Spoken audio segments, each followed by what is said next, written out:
Igbo tụrụ n'ilu si na ọ bụ na ikwu amarọ na ibe ezie. Ọ bụ na ịbụ nwafọ Igbo, biko bịa nso ka m kọwara gị ma doo gị anya ihe ndị a niile m ga-agụsịrị gị dịka onye Igbo, ka i buru ya n'obi ka ọ baa gị na ntị.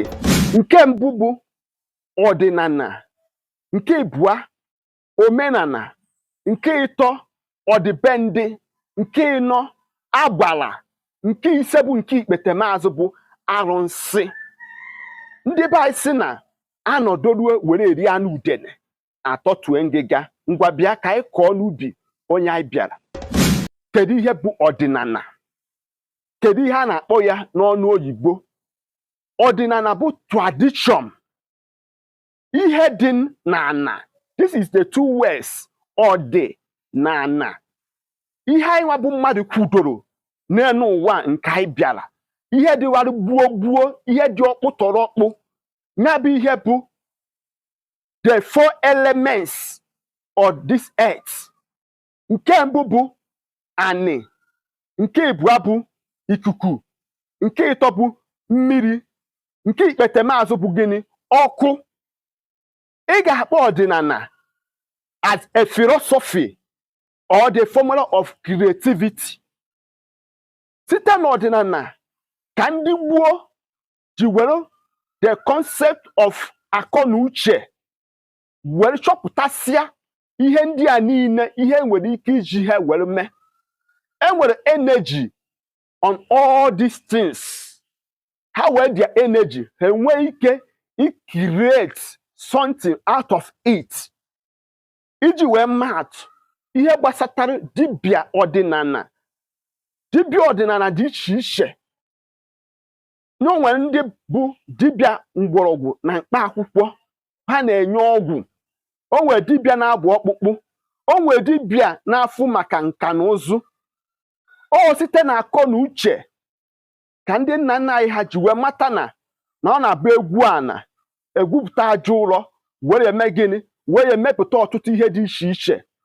Site na akọ na uche ka ndị nna nna anyị ha bi n'ime ọfịa si n'ime ọfịa wee chọpụta na a na-ebi na cave, si na cave wee rụwa ụlọ aja ụrọ. Site na akọ na uche ọdịnala ka ndị nna nna anyị ha ji wee bido mara na ọ bụrụ na ewere ahịhịa wee machie akpụkpọ ahụ, esi na ya wee mee gịnị? Chọpụta maka iji akpụkpọ anụ wee mee akwa. Sikwa na akpụkpọ anụ ahụ chọpụta na a na-ewivu akwa. Ọ bụrụ ndị ọcha kọwara ndị be anyị ihe dị otu a.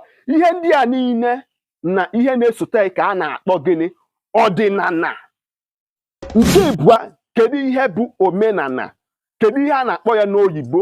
Omenala is a culture, the people's way of life. Ka ndị si eme. Ịbịa n'ala Igbo, o nwere omenala jikọtara ndị Igbo niile ọnụ.